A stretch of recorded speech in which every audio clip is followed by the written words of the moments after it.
Սոսի հեռուստատեսության եթերում լուրեր լրատվական է, բարև ձեզ։ Սեպտեմբերի 5-ին ես եմ քաղաքապետ երիտասարդական շարժումը եւ ողջի հասարակական կազմակերպությունը երթ էին կազմակերպել սահմանափակ կարողություններ ունեցող մարդկանց խնդիրները բարձրաձայնելու նպատակով։ Երթի ավարտին մասնակիցները հանդիպեցին քաղաքապետի թեկնածու Աշոտ Հայրապետյանին եւ բաց նամակ հանձնեցին նրան։ Բաց աչքերդ կապան։ Այս խորագիրն էր գրում «Ես եմ քաղաքապետը» շարժման ակտիվիստների կազմակերպած երթը, որին մասնակցում էին նաև ողջի հասարակական կազմակերպության սահմանափակ կարողություններ ունեցող անդամները։ Երթի նպատակն էր բարձրաձայնել հաշմանդամներին հուզող խնդիրները եւ ի վերջո հաստատել այն փաստը, որ բոլորը հավասար են։ Մեր հասարակության ճնշող մեծամասնությունը տարբերություն է դնում մեր եւ հատուկ կարիքներ ունեցող անձանց մեջ, բայց մենք Ես եմ քաղաքապետը երիտասարդական շարժման ակտիվիստներս ամեն կերպ կփորձենք այդ կարծրատիպը վերացնել նրանց մտածելակերպից։ Եվ չնայած որ սա մեր առաջին երթն է, բաց աչքերդ կապան խորագրով, բայց հաստատ վստահեցնում ենք ձեզ, որ վերջինը չի լինի։ Երթի մասնակիցները քայլեցին Կարեն Դեմիրճյանի հրապարակից մինչև Գարեգին Նժդեի հրապարակ, որտեղ էլ հանդիպեցին քաղաքապետի թեկնածու Աշոտ Հայրապետյանի հետ։ Թեկնածուին բաց նամակ հանձնեցին, որն իր մեջ ներառում էր հատուկ կարիքներ ունեցող քաղաքացիների խնդիրներն ու պահանջները։ Այսօր պատկերացրեք, որ ես ինչքան են փաշաքաղում, որ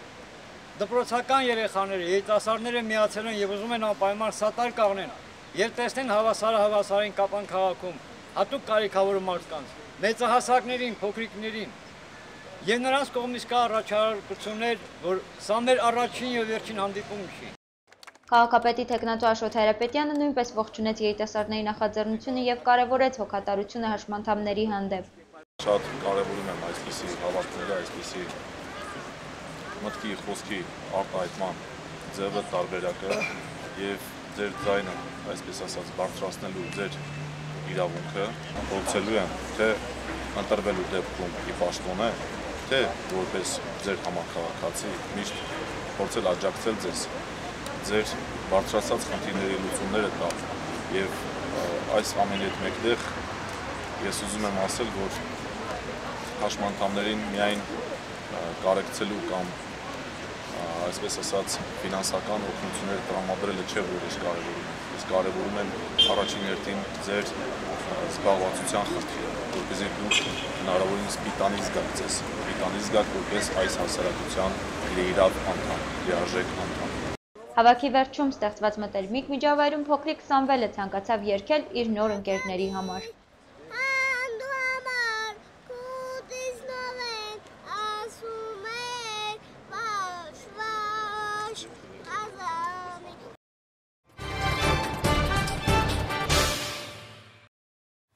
Տեղական ինքնակառավարման մարմինների ընտրությունների քվեարկության օրը մոտենում է, թիվ 38 ընտրատարածքային ընտրական հանձնաժողովի նախապատրաստական աշխատանքները ավարտվում են, վերջին գործառույթը քվեաթերթիկների հաստատումն էր։ Ամբողջ ընտրատարածքում հաստատվել են քվեաթերթիկների նմուշները եւ ուղարկվել տպագրության մայրաքաղաք Տիգրան մեծ հրատարակչություն։ Նոր օրենսգրքի համաձայն այս ընտրություններում թեկնածուները առաջադրվում են եւ ինքնաառաջադրմամբ եւ որևէ կուսակցության կողմից։ Թիվ 38 ընտրատարածքային ընտրական հանձնաժողովում պարզաբանեցին քվեարկության կարգը։ Մարզկենտրոնում կա համայնքի ղեկավարի 1 թեկնածու, քվեաթերթիկում բնականաբար գրված է 1 անուն։ Գրված է ձախ կողմում Հայրապետյան Աշոտ Գրիշայի, թեկնածուի ազգանուն անուն հայրանունը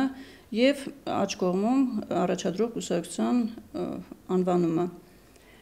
Անվան տակ կողմեմ նշումի համար վանդակ եւ աջ կողմում դեմեմ նշումի համար վանդակ։ Այսինքն կողմ ընտրողները պետք է այս վանդակի մեջ նշեն վեաձև նշան, որը հաստատված է կենտրոնական ընտրական հանձնաժողովի որոշումով։ Նույնը վերաբերում է դեմեմ նշումով վանդակին, այլ ձևի նշումները համարվելու են անվավեր։ Այնպես որ ընտրողները պետք է ուշադիր լինեն եւ նշում կատարել միայն վեաձև, կենտրոնական ընտրական հանձնաժողովի կողմից սահմանված ձևով։ Այդ ձևը նշված է նաեւ քվեաթերթիկի վերևի մասում, վեաձև նշանը։ Քվեաթերթիկի նմուշները փակցված կլինեն նաեւ տեղամասային ընտրական հանձնաժողովներում, այնպես որ ընտրողները ուշադիր լինեն նայեն նմուշները նոր անցնեն խցիկ քվեարկելու։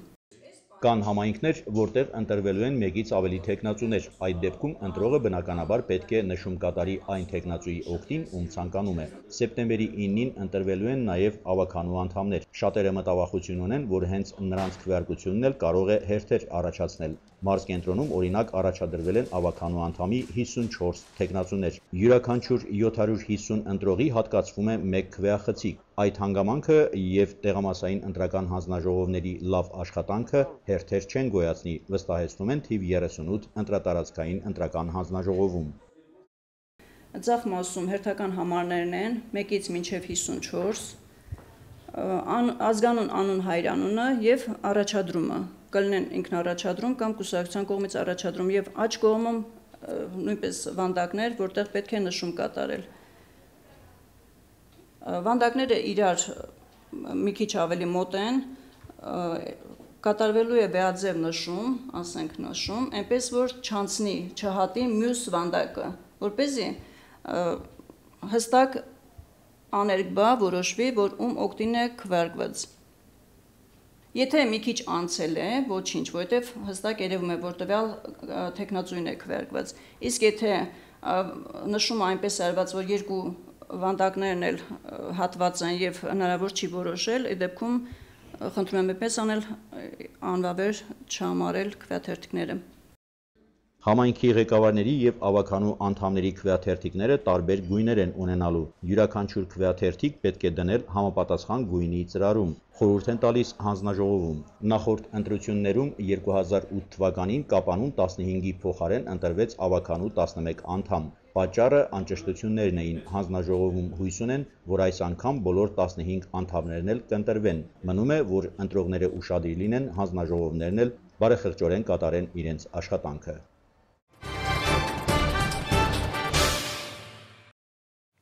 Ավագ դպրոցների կայացման մասին շատ է խոսվում, հնչող կարծիքները տարբեր են։ Այն, որ ավագ դպրոցների կայացման գործում դեռևս չլուծված խնդիրներ կան, փաստ է, սակայն տնօրենները հույս ունեն, որ դա միայն ժամանակի հարց է։ Ավագ դպրոցները պետք է կայանան, հետադարձ ճանապարհ չկա, ասում են Կապանում գործող երկու ավագ դպրոցների տնօրենները։ Տարեցտարի համակարգը կատարելագործվում է, սակայն տեսանելի հաջողությունների մասին դեռ վաղ է խոսելը։ Ուսումնական տարին դպրոցները սկսել են մեծ սպասումներով, ձևավորել են դասարանները, բաշխել դասագրքերի մեծ մասը ու անցել բնականոն աշխատանքի։ Այս տարի մենք ավելի լավ կոմպլեկտավորվեցինք, աշխատանքները շուտ սկսվեցին եւ բավականին թվով աշակերտներ ընդունեցինք։ Մեր 10-րդ դասարաններում ունենք 86 աշակերտներ 4 հոսքերով, բնագիտական հոսքը իր երկու ենթահոսքերով առաջին անգամ բացել ենք նաեւ զուտ բնագիտական, քիմիա, կենսաբանություն, խորացված ուսուցում, հումանիտար, ընդհանուր հոսք, կոմպլեկտավորումը լավ է, իմիջիայլոց հիմնականում մեր աշակերտները համալրվել են Կապանի 5 հիմնական դպրոցի աշակերտներով, բավականին լավ բարձր առաջադիմությամբ աշակերտներ են այս տարի, գոհ եմ նաև որակական ցուցանիշից։ Գագիկ Հովհաննիսյանի խոսքերով քիչ չեն այն դեպքերը, երբ հիմնական դպրոցը ավարտած աշակերտները չեն ցանկանում ուսումը շարունակել ավագ դպրոցում, տեղափոխվում են գյուղական դպրոցներ առանց հիմնավոր պատճառների։ Այս միտումը ըստ տնօրենի գնալով զանգվածային բնույթ է կրում, որի արդյունքում ավագ դպրոցներն են տուժում։ Ամենևին չթերագնահատելով գյուղական դպրոցների դերը ուսուցումը, գյուղապահպանության հարցը, ես գտնում եմ, որ այնտեղ գնացող աշակերտների մի զգալի մասը անհասկանալի պատճառներով են տեղափոխում գյուղեր, ինչ է նշանակում դպրոցը լավ ավարտած գերազանց կամ հարվածային աշակերտը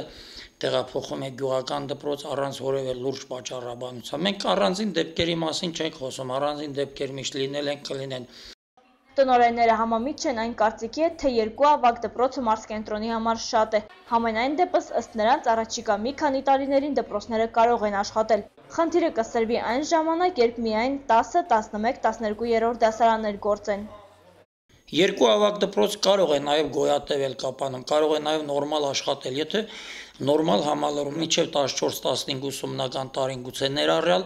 ավագ երկու դպրոցներն են նորմալ գոյատևելու են այն հաշվով, որ մենք ունենք մեր երեխաները արդեն 5-րդ դասարան հետո 6, իսկ երբ արդեն միայն այսպես ասած սնուցվենք, միայն համալրվենք դրսի աշակերտներով եւ այսպեսի համալրումներ շարունակվի գյուղեր, երկու ավագ դպրոց քաղաքի համար շատ չէ, եթե քաղաքում մենք միջնակարգ դպրոցներ չունենայինք։ Մենք ունենք քաղաքում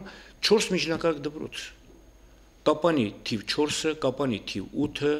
կապանի թիվ 10-ը, կապանի թիվ 3-ը, որտեղ 9-րդ, 10-րդ, 11, 12-րդ դասարան աշակերտների թիվը արել թիվ քանակ է։ Եթե միջնակարգ դպրոցները չլինեին, ապա այդ աշակերտները ուզենային, չուզենային կսովորեին ավագ դպրոցներում։ Կապանի համար 2 ավագ դպրոցը 159 շրջանավարտ ունեցավ, նրանցից 109-ը ընդունվել են բարձրագույն ուսումնական հաստատություններ, մի մասը զորակոչվել է բանակ։ Լյուդվիգ Հարությունյանի խոսքերով 53 աշակերտ էլ տարբեր պատճառներով դուրս է եկել դպրոցից։ 53 գնաց եւ 53 աշակերտ էլ եկել են մեր դպրոցը։ Հիմնականում 10-րդ դասարան։ Ու այստեղ 5-ից 12-րդ դասարան աշակերտները ձևավորվել են, ունենք 5-ում 2 դասարան, 6, 7, 8-ում մեկական դասարան, 9-ից բարձր դասարան մարդեն 2-ից ավելի դասարաններ։ Ընդհանուր հոսք Կապանի համար 2 ավագ դպրոցում այս տարի չի ձևավորվել։ Տնօրենի խոսքերով շեշտը դրել են մասնագիտական ուղղվածության վրա։ Ինչ վերաբերում է ավագ դպրոցների կայացմանը եւ աշակերտների ներգրավմանը, Լյուդվիգ Հարությունյանը այսպես պատասխանեց. Որ երեխան ծնվում է, միջով իր մահանալը անելիքներ լինում է, խնդիր է լինում։ Սա ծնվել է։ Դեռ առաջին մենք շրջանավարտն ենք տվել։ Այ պետք է մի քանի տարի աշխատենք, տեսնենք կայանալու է թե չի կայանալու։ Ես կարծում եմ, որ ավագ դպրոցները կայանալու են, որտեղ մենք հանդիպել ենք նախարարի հետ, հանդիպել ենք այդ դպրոցի տնօրենների հետ եւ կարծում եմ կա խնդիրներ։ Կա խնդիրներ, օբյեկտիվ եւ սուբյեկտիվ պատճառներ շատ կան։ Որից է ծնողը չի ցանկանում երեխային տանել ավագ դպրոց, ցանկանում որ երեխան հեշտ սովորի, ասենք, քիչ ծանրաբեռնվի, բայց եթե ուսուցում է տրում, բնականորեն նա պետք է ծանրաբեռնվի։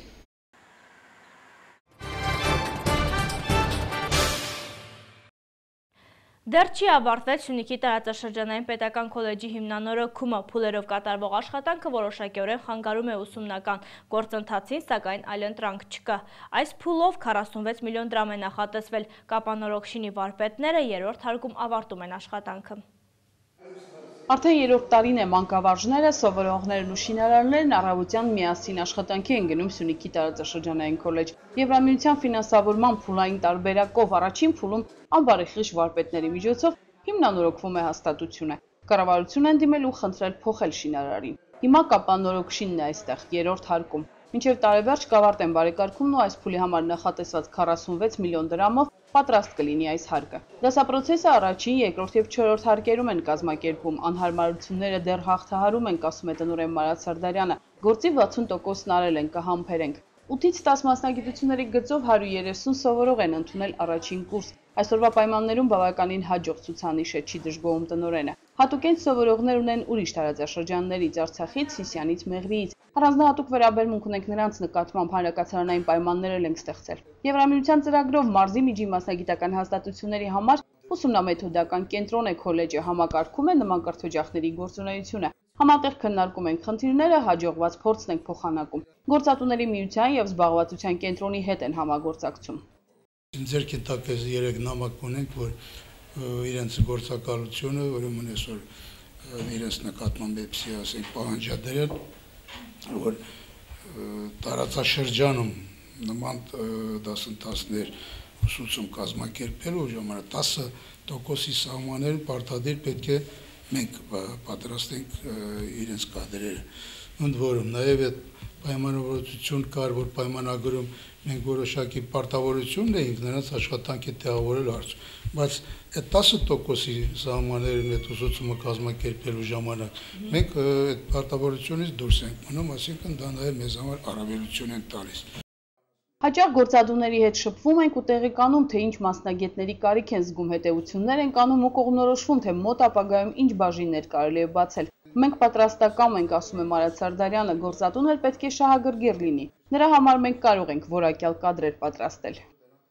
Օրինակ ունենք, ասենք, մանկավարժության բնագավառում ունենք մասնագետներ, որ այլևս սպառված է, թեկուզ նրանք բավականին լավ այդպես ներդրում են ունեցել եւ այսօր էլ հիմնավորվել են այդ աշխատանքները կատարում են։ Սկզբնական շրջանում մենք սահմանամերձ տարածքներում, գյուղերում, ասենք, թե բավականին ամրապնդել ենք։ Այսօր մենք ցուցանիշներ ունենք, ու իրոք հպարտանում ենք, որ իրանք այնտեղ այսօր ամրապնդվել են, ամուսնացել են, նույնիսկ այսօր գյուղերում են մնում։ Շարունակական կրթություն ապահովելու հնարավորություններ ունենք, ասում է տնօրենը, մեզ մոտ ավարտելուց հետո նայած թե ինչպես են համադրվում ուսումնական պլանները, կարող են պետական բուհերում բակալավրի որակավորում ստանալ։ Քոլեջի շրջանավարտների մոտ 20%-ը տեղավորվում է աշխատանքի, հետևում ենք, թե ինչպես են դրսևորվում զբաղվածության շոկայում։ Մոտ 40 մասնագիտությունների գծով կարճաժամկետ դասընթացներ են կազմակերպում, տալիս են որակավորման հավաստագրեր։ Իդեպ արդեն կա համապատասխան որոշում ու հանրային սննդի բոլոր օբյեկտների աշխատողները պետք է հավաստագրեր ունենան։ Որոշումը կա, սակայն պարտադրանքի լծակները դեռևս գործի չեն գցվել։ Առաջիկայում, երբ որոշման կատարումը դառնա պարտադիր, քոլեջում կրթելու են մատուցողներին, խոհարարներին, լվացարարներին, սրահների վարիչներին։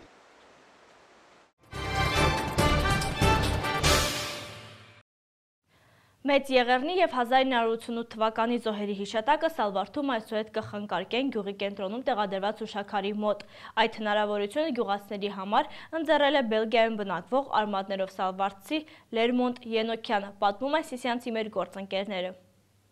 Սալվարդում այսուհետ ապրիլի 24-ին գյուղացիները Մեծ Եղեռնի զոհերի հիշատակը կխնկարկեն գյուղի կենտրոնում տեղադրված հուշաքարի մոտ։ Հնարավորությունը գյուղացիների համար ընձեռել է Բելգիայում բնակվող արմատներով սալվարդցի Լերմոնտ Ենոքյանը։ Բարեգործության շնորհիվ տեղադրված հուշաքարը նվիրված է նաև Արցախյան ազատամարտի նահատակների և 88-ի երկրաշարժի զոհերի հիշատակին։ Այցելենք, ծաղիկներ կդնենք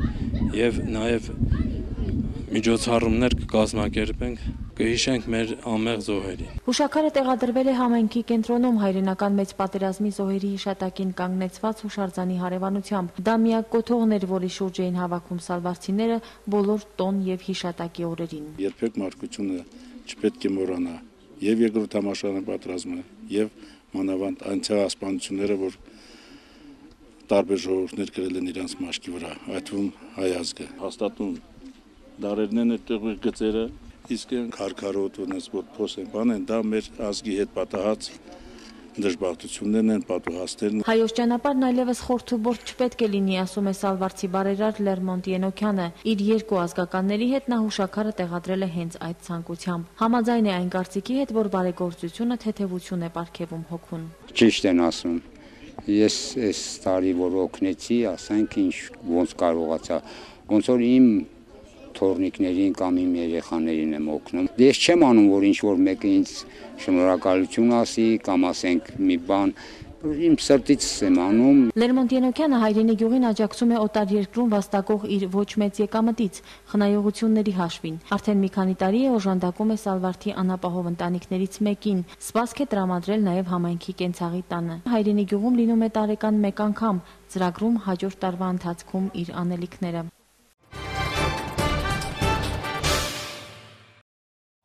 Այսօրվա համար նախատեսել ենք այսքան, ծանոթացեք նաև եղանակի տեսության, իսկ ես ձեզ հրաժեշտ եմ տալիս ցտեսություն։